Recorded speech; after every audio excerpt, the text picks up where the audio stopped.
So, yeah, this is episode 1 of a 5-part series, which is all about everything we wish we knew at the very start.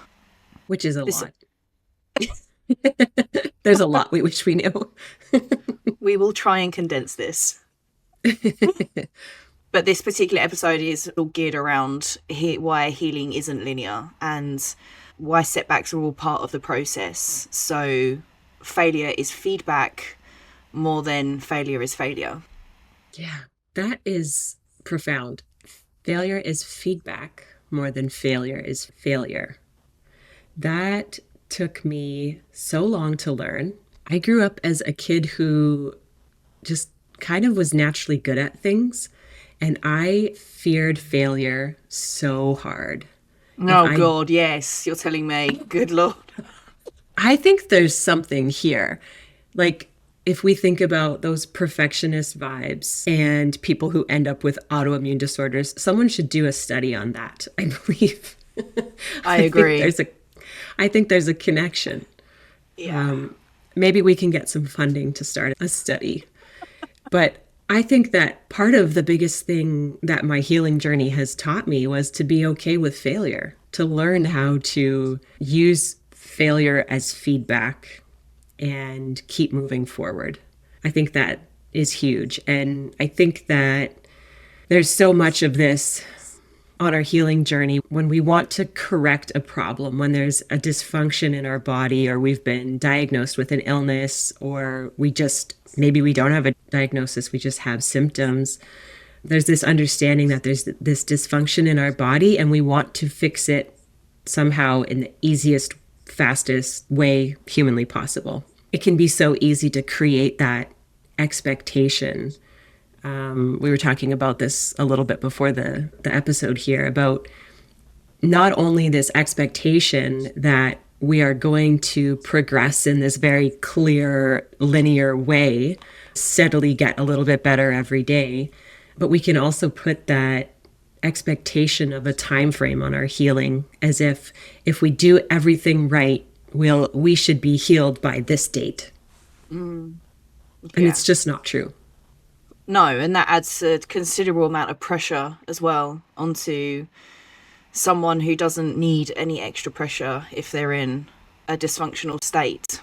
Because at the end of the day, even going through your own healing journey, whatever that might mean to you, is messy and unpredictable and full of lessons that you might not necessarily have known that you needed. Yeah. I was just having a thought as you were saying that. When we are young and our bodies are functioning in a predictable fashion and we're maybe not dealing with symptoms or health issues, we really don't know a lot about our bodies, do we? No. We just take it for granted. We just take it for granted that everything is working, that, our body is this miraculous machine full of complex systems, and we just take that for granted that all of those systems are just working in harmony at any given point, and we feel good and we have nothing to worry about. And then it's when things start to break down or dysfunction starts to happen that we are forced to really learn about our bodies and the way they work. And so the healing journey really is a learning journey, a learning how to understand our bodies and how to support our bodies. Yeah, and it's kind of exactly the same, even if you get a cold and you get really congested and you're like, oh God, I'm just thinking about it when I didn't have the cold and I could actually breathe through my nose and how much I took that for granted. Yes, that's huge. Yeah. You think about laying in bed and you're like, I just wish my sinuses were clear and I could breathe right now so that I could sleep. So, yeah, it's so true. But it's obviously on a much greater scale when it comes to chronic illness, but it's the same kind of situation. Yeah, where suddenly what is that saying? You don't really appreciate your health until you lose it. Yeah. Yeah, exactly. That's a huge one. And it's like that for everything, even when it comes to relationships and people. Sometimes we take things for granted, and it's not until that person or health or whatever it might be is gone, do you actually begin to change or miss that person? So if we back it up a little bit and we're talking about this series of everything we wish we knew when we began our healing journey, why don't we start by defining what healing means to each of us? Well, ultimately, it's a lifetime endeavor. So healing isn't just temporary. It's, looking after yourself, and disease prevention should be something that is our North Star that we work towards. So I feel like healing is not just a chapter in life.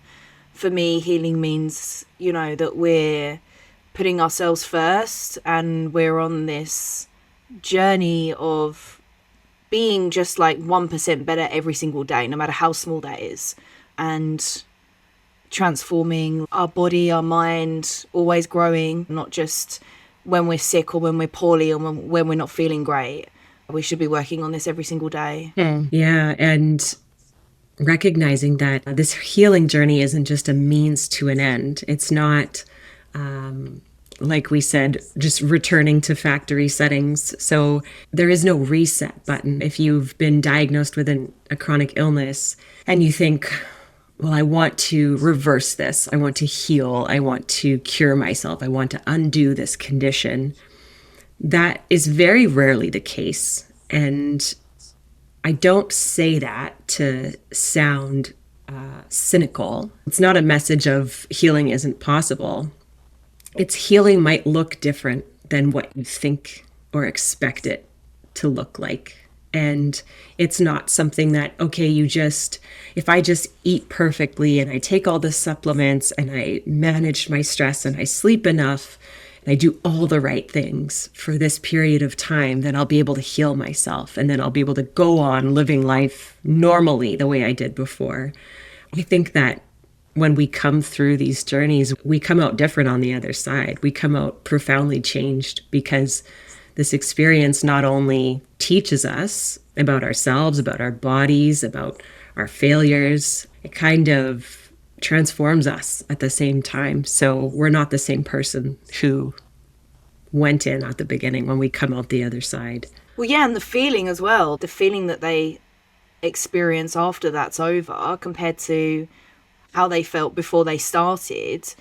Why would you want to revert back to that situation? Like, you can progress in life in many different ways, whether that be like at work, in a promotion, or self-growth, or in terms of exercise, whatever goal that person might have, they're actually setting themselves up for success. So reverting back to the old ways that wasn't serving them and was creating all this like disease within the body, they don't want to revert back to that. So it's just an upward journey to live life to the fullest, which is what everyone deserves. Yeah, exactly. And that truly is my definition of healing. It's being able to live in a way where your symptoms or your illness don't consume you and aren't always top of mind and don't run your life, and just being in a place where you have the ability to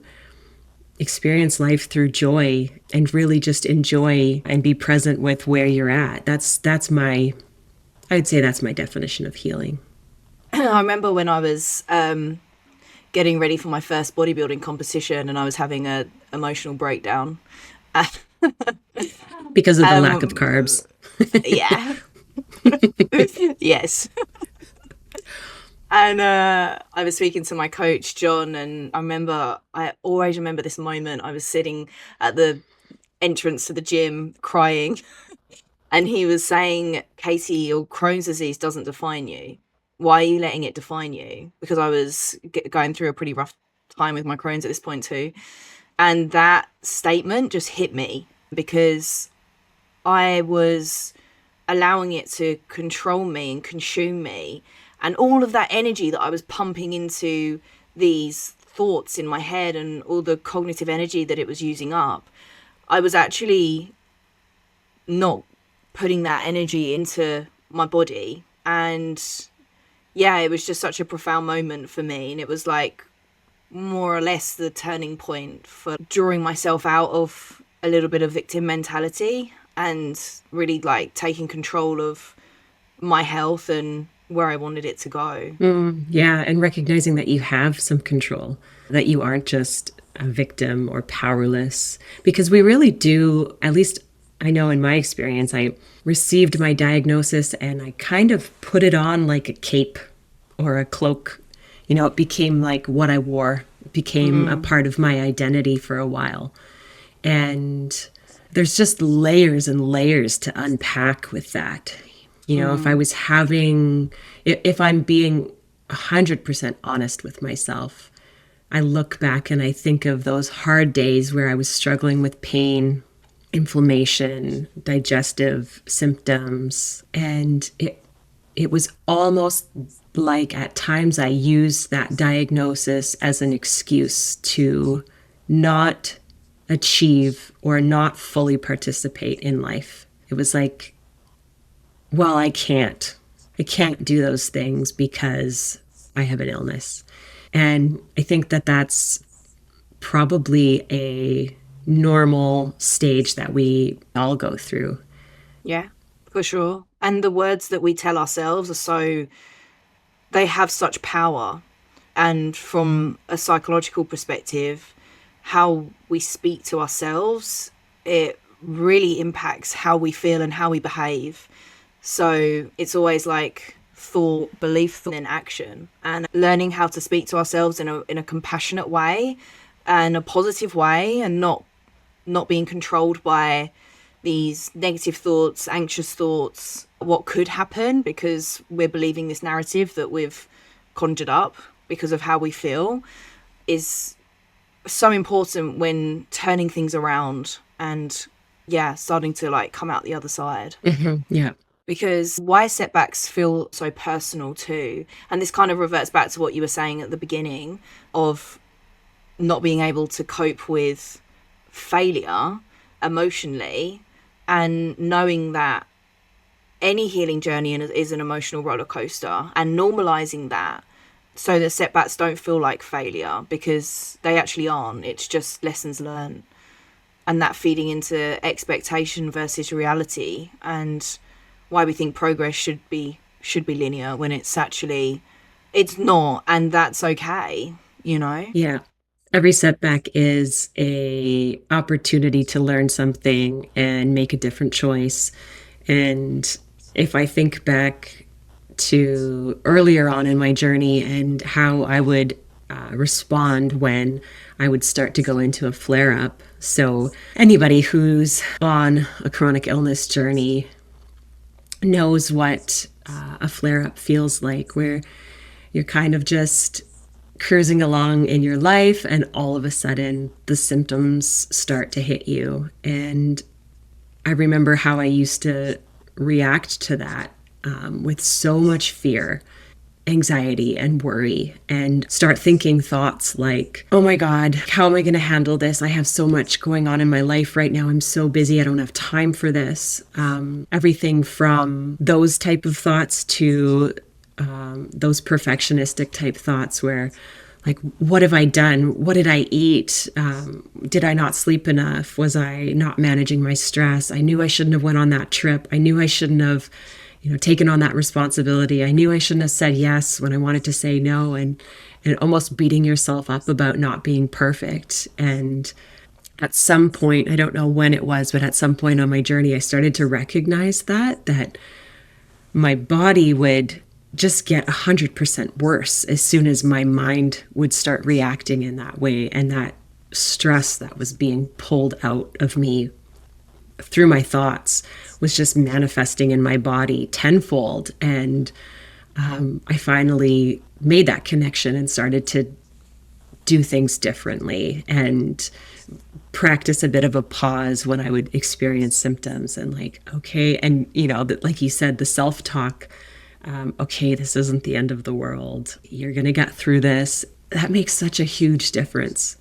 Yeah. And we can put that back into this funnel of like thoughts, beliefs, actions, because your thoughts in that situation were creating these beliefs in your head that something was going to go tragically wrong, and then you would perhaps not go out for dinner or not go on the excursion or say no to date night or wherever it might be. But actually, you didn't necessarily need to do that, because that might have not been the end situation. So it's so, like, our thoughts are so powerful. Yeah. I have a question for you. What's been one of the hardest setbacks for you on your healing journey?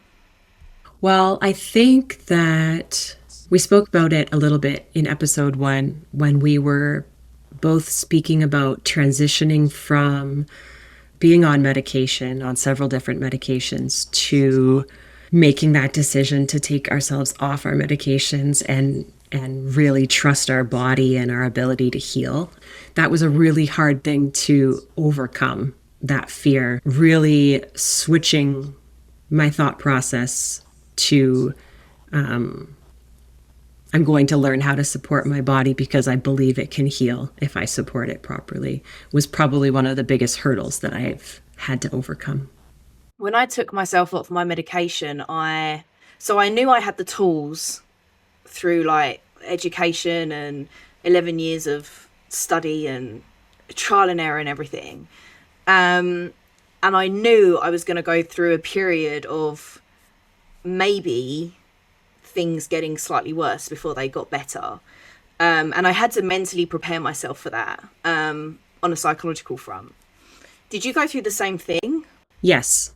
I feel like I went through those thoughts of preparing for the worst and being okay with that, being accepting of that. And the timing of it for me was interesting also, because I took myself off my medications, started changing my diet, started some few key supplements, and then I got pregnant with my son. So there was this really interesting thing that happened during this time, because when you are pregnant, your hormones shift greatly in your body all throughout your pregnancy. Like, your hormones ramp up. And then after you give birth, your hormone levels just come crashing down. Like, and they do a complete 180. So I went from feeling amazing throughout my whole pregnancy. Basically, when I got pregnant, my symptoms turned off.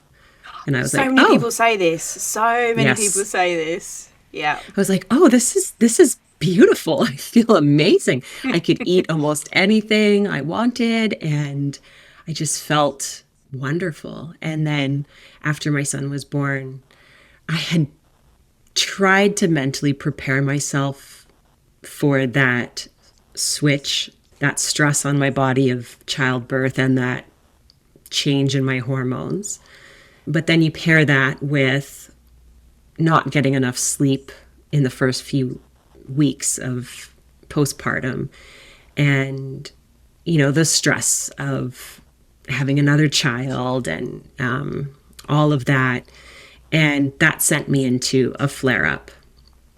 And that was another hard one to overcome, because now I not only was having to support myself through this flare-up, but I had this brand new baby who didn't understand. Yeah, who needed my support no matter what, no matter how I was feeling.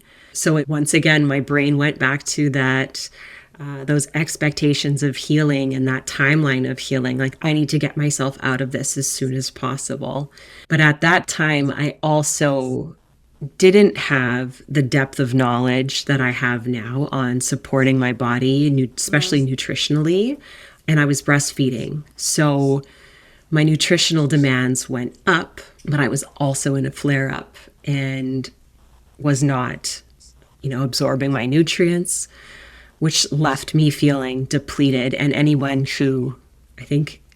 who's ever had a baby knows what that feeling of depletion in the first few weeks postpartum feels like, because literally the majority of your nutrients that you're taking in are going to grow this baby, right? So we can feel very depleted just in general, but then you pair that with the inflammation of a flare-up and then what that does to your mental health and your energy levels. And so that was a tricky one that took me several months to really pull myself out of. So in that moment, when you were pulling yourself out of this situation, how did it feel exactly, if you was to describe it, and what kind of thoughts were running through your head? I think I had less calm and less control over my emotions at the time. So a lot of fear thoughts, a lot of that, like I said, that panic kind of sets in. And how am I going to navigate this? How am I going to navigate this flare up with this new baby? Because I can't just rest when I have this baby who needs to be looked after, and, he needs to come first. And so a lot of fear thoughts, a lot of how am I going to do this? Maybe kind of sinking back into the feeling of victim mentality and like, oh, this is just another thing that I have on my plate that I have to deal with. And, I was running my business at the time, which doesn't stop, and also had my daughter and who is in school. And so it was a lot to navigate, and it just felt like, oh, this is just another thing being thrown on my plate that I don't need right now. Yeah, it's interesting to think back to those thoughts because they are so far from my reality now. And I know and have so much trust in my body. I know how to navigate these flare-ups. I know what to do if I start to feel off. I know how to take action right away if my system starts to feel off, and really just deeply care for myself. But at that time, I didn't have as much understanding of how to do that. So then the fear thoughts naturally just kind of take over. And what lesson did you learn from that experience that you didn't realize during those moments of difficulty? I think the biggest lesson that I learned in that moment was how important nourishment really is. I recognize now that I was not meeting my daily requirements for calories and nutrients because I was busy. I was looking after a newborn and spread too thin, trying to do all the things and not properly looking after myself. And I think about it now, and I remember having to buy all new clothes because my clothes were just hanging off of me. I lost so much weight in the first 6 weeks after having my son. And I think about all the women that are like, oh, I got back into my pre-pregnancy jeans, and they're all excited. And like my pre-pregnancy jeans were hanging off my butt, like falling off my body. And I didn't even clue in at first that like, that is not okay. And had I understood what I know now, I would have taken that as a very clear sign that I was undernourished. And that I believe that one of the best tools that we have to support ourselves through flare-ups and just through chronic illness in general is nutrition, and really dialing in those key nutrients that we can be lacking, like our B vitamins and our minerals, and how important that is, because that really sets the stage for the function of our cells or the dysfunction of our cells. And so that should have been a dead giveaway for me, that I was undernourished because I was losing weight so rapidly.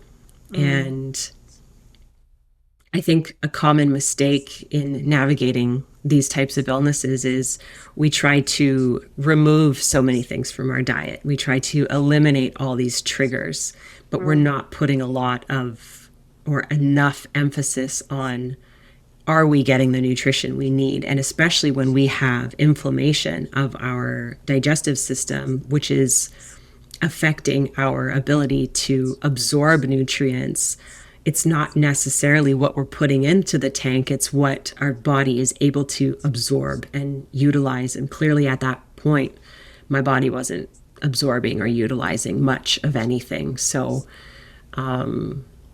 Yeah, I think I would have come out of that episode a lot quicker if I had recognized that and started focusing on nourishment from the get-go. When we're talking about, in this episode anyway, when we're talking about setbacks and normalizing setbacks and essentially reframing setbacks and how setbacks are actually progress, would you say that going through that experience shaped you into the person that you are today? Yeah, absolutely. And I think that I can look back at that situation and I can make so many connections now. So not only do I have this compassion for that version of me, and I think everything's connected. So that state of depletion that I was in and that lack of nourishment that I was receiving at the time, that led to the quality of my thoughts. That led to where my mental health was at the time. And so knowing that these things go hand in hand, and that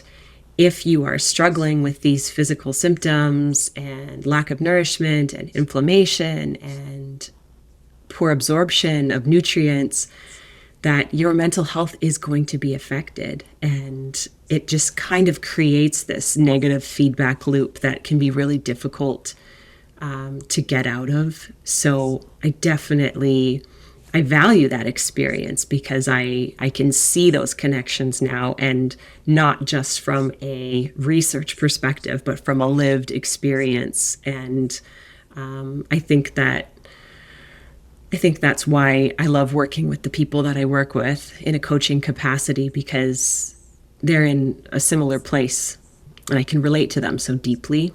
Even people who suffer from chronic illness, and especially on a chronic fatigue level, there's so many links between that and chronic fatigue. So when it comes to absorbing on a cellular level, this creates such a large amount of chronic fatigue in patients, and that then sets off this, like you mentioned, negative feedback loop in their mind, because they're unable to actually just genuinely live life.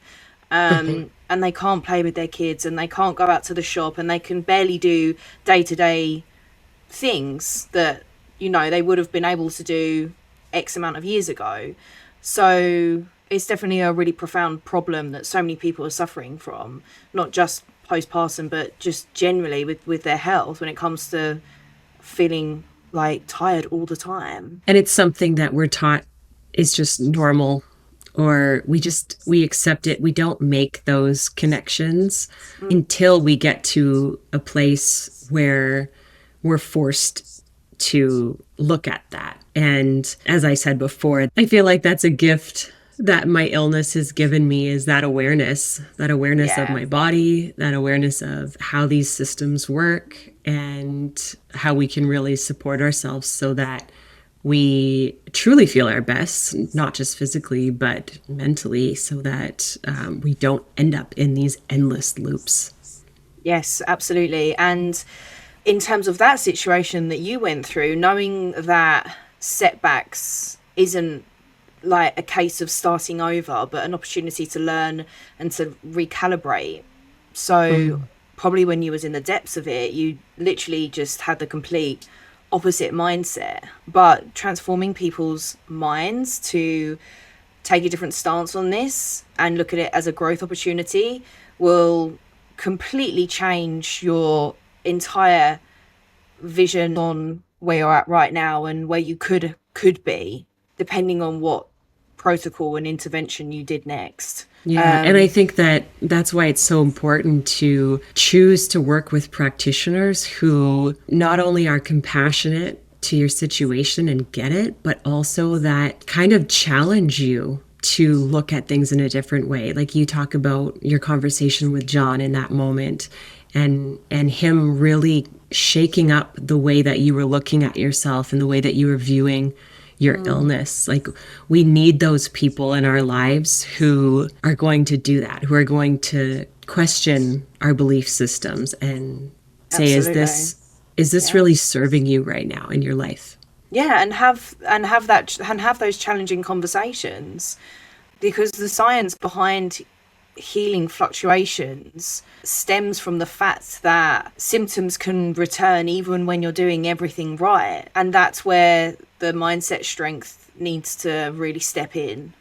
Yeah. And take charge in those moments. It Yeah. is, even when you were going through that postpartum, that would have been a great example where mindset needed to, take control in that situation and think about your nutrition, etc., etc. So having someone behind you that's keeping you accountable when it comes to working with a practitioner is so valuable. Yeah. And the mindset piece really is the thing that gets you through these setbacks 100%. Yeah. What's your stance on the difference between perceived failure and actual regression? Honestly, I feel like my mindset has completely shifted, and I don't perceive setbacks as regression at all anymore. And I think that if you choose to view it that way, that it can be a slippery slope.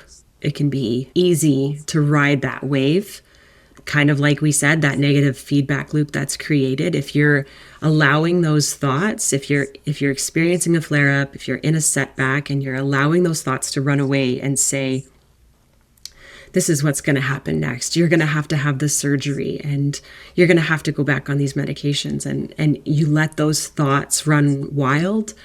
I honestly believe that can end up being your reality just based on that feedback loop that is created, because it's just creating this internal stress. And like you said, taking so much of your mental capacity and is creating worse physical outcomes for you. So in my life, I don't even entertain those thoughts anymore. They're not even a blip on my radar. Do you think that came from taking more of a logical stance, perhaps if you're beginning a flare up or if you're feeling a bit off? Yeah, I think that the biggest difference now for me is that I have tools in my toolbox for navigating setbacks and flares. And as soon as I start to feel a little bit off, I have an entire list of things in my head that I know is going to support my body. So instead of reacting with fear, I move into action with how can I really support myself right now so that I can give my body what it needs so that it can heal. And I know that those things for me are focusing on rest, as much rest as possible. And maybe that's not the time to be trying to hit PRs in the gym, letting go of that for a couple of days or a couple of weeks, as long as it takes, to just focus on rest and focus on recovery and focus on nourishing my body, eating things that are easy to digest or kind on my digestive system, and promoting anti-inflammatory properties. And all of those things are kind of just my go-to strategies to start feeling better. And when you take those fear thoughts and those emotional thoughts, because I do feel that I'm way more emotionally regulated now than I used to be a few years ago.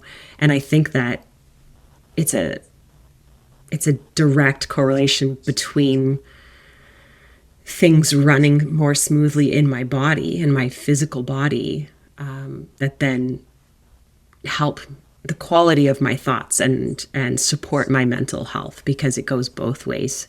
Absolutely, yeah. And I think it's so important for people to be aware of the fact that it's not just one thing.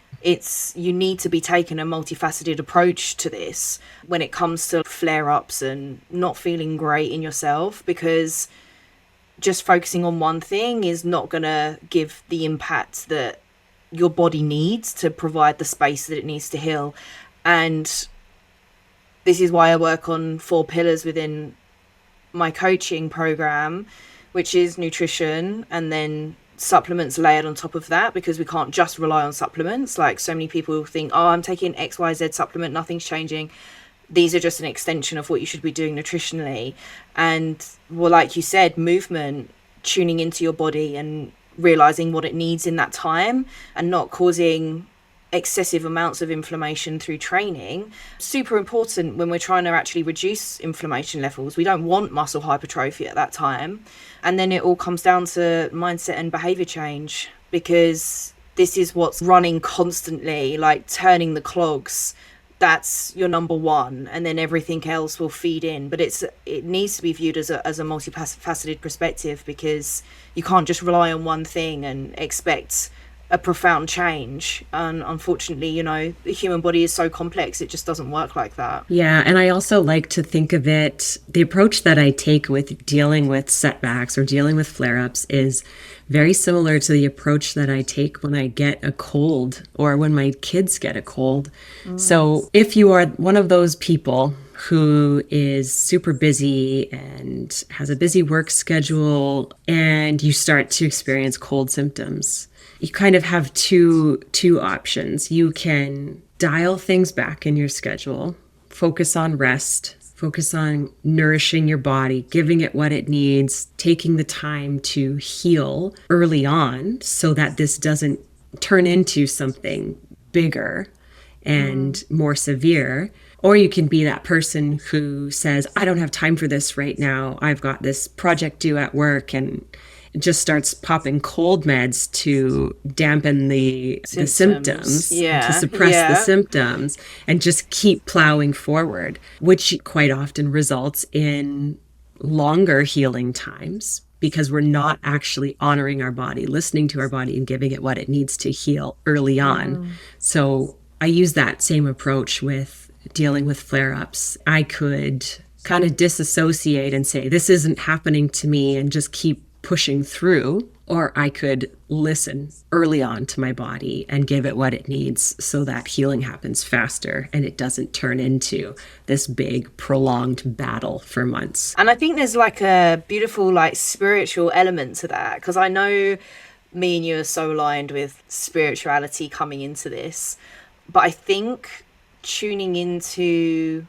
our body and doing what's best for our higher self is, well, making ourselves a priority basically, and not putting work first or gym first or whatever it might be, is another learning curve for people, because a lot of the time we're on this fast-paced life, just on the hamster wheel, and learning how to slow down is so difficult for so many people. It's the most difficult, especially for women. I find this especially for women. Asking a woman, a busy woman, to slow down is probably the hardest thing. And also, going back to setbacks, a lot of people have this all or nothing mindset where, you know, they have a setback and they just throw in the towel because they don't know how to cope with it and they don't know how to work through it. Because one bad day doesn't undo months of progress. So yeah, I think that's also quite a large element, all or nothing mindset around accepting what they deem to be failure or setbacks. And I think that ties right into that perfectionist mentality. If I can't do something perfect, then it's not worth doing. Or you see this a lot with people in their relationship to exercise. They'll start these New Year's resolutions, and I'm going to hit the gym 5 days a week, and it's going to be amazing, and I'm going to transform my body, and it's going to be awesome. And then as soon as they don't measure up to that expectation of perfection that they placed on themselves, it's, oh, I knew I wasn't going to be able to do this. You know, I'm a failure. Who was I kidding? And like you said, they throw in the towel. And yeah, I think there's so much power in recognizing those patterns and choosing to do it a different way and playing the long game and really recognizing that your health and prioritizing yourself is the long game. And we're doing this for the rest of our lives. So we may as well get comfortable here, stop trying to aim for perfection, and just do our best and just keep going and just keep moving forward step by step, and forget about those expectations of how long it's going to take or what it's going to look like. And also learning how to detach your self-worth from the actual healing process, because your health journey doesn't define your value. And I think that is so important. Oh, yes. Yeah. So you might be thinking like, okay, I hear you, but how do I actually put that in practice in real time? What practical ways can I reframe failure, essentially? So, what kind of things would you say in your head to reframe these negative words like I failed, for example? Whereas in that case, it should be really, what did this setback teach me? Recognizing that setbacks or perceived failures are just part of the journey and that it doesn't define you, it doesn't define your worth. You are not failing because you have reached a setback. It's just more information. And when you look back later on, those are your growth moments. Those challenging setbacks are just an opportunity to learn and then grow. And that's what builds resilience in us. Just making these small, tiny little changes and adjustments in how you speak to yourself and the words that you use is what's going to essentially create this larger movement where you're taking a different stance on things and not perceiving setbacks in a particular way. But it's all about how you speak to yourself. That is the first thing that you would address when it comes to awareness and then behavior change. Yeah, 100%. And I think when I think back to all of the setbacks that I've experienced, it really was a mental game more than it was a physical. Yeah. It's Yeah. it's the moving past those mental plateaus is where the work truly is. Yeah, and staying grounded in those moments when progress feels just completely out of reach, and installing these rituals into your daily life so that they become habitual. Because it's all well and good saying all this stuff, but it's like, well, how do I put that into practice? And these are the kind of things that you can be doing at home to start changing the way that you think and the way that you feel and how you deal with situations when they come up. Yeah, and I think that community can be a really huge component to that as well, having supportive people around you that get it. And that can be tricky to find because I don't know about you, but when I first started navigating my journey with colitis, I went looking for like online communities, online support groups to try to understand my illness a little bit more. And what I found in a lot of these Facebook groups is a lot of them were really toxic, and a lot of them were people projecting their experience onto others, saying like, oh, this happened to me, and as if this is going to be your fate.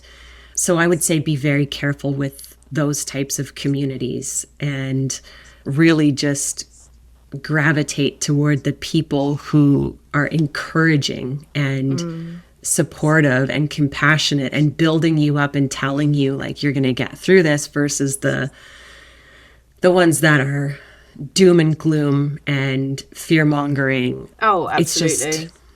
It's just not going to help in any way. If someone is going through a setback right now and they feel like giving up, what advice would you give them? I think that trying to look at things from too broad of a perspective can be really harmful. So just taking things day by day is probably the easiest way to make things more manageable. So don't focus on a year down the road or 2 years down the road. Focus on today and what you can do. What can I do in this moment today?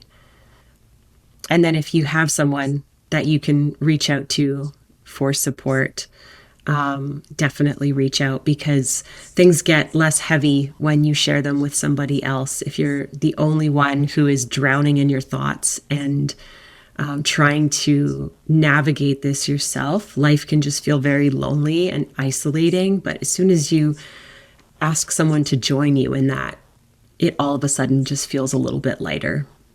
And they can also offer accountability, because when you're in a really hard time and you might be feeling super low and a little bit helpless, having someone there to share this experience with, they can actually, in a way, be your accountability system. So for Yeah. us, it's obviously we're our client's accountability system. That's really how you start to track and see progress, is when you have that accountability behind you, because they're not going to let you have this negative self-talk loop going on, because they'll be there, they'll be your cheerleader, and they'll be able to pick out the small wins that you're going to be experiencing whilst you're healing, that you will Mm. just normally bypass, because we don't ever acknowledge any kind of win unless it's like the lottery or something. Yeah, that damn negativity bias in our brain Yeah. just doesn't let us celebrate. No, it just takes over. So, yeah, I completely agree. If you could reach out and get that support network and system in place, it's going to really, really help you. Yeah, absolutely.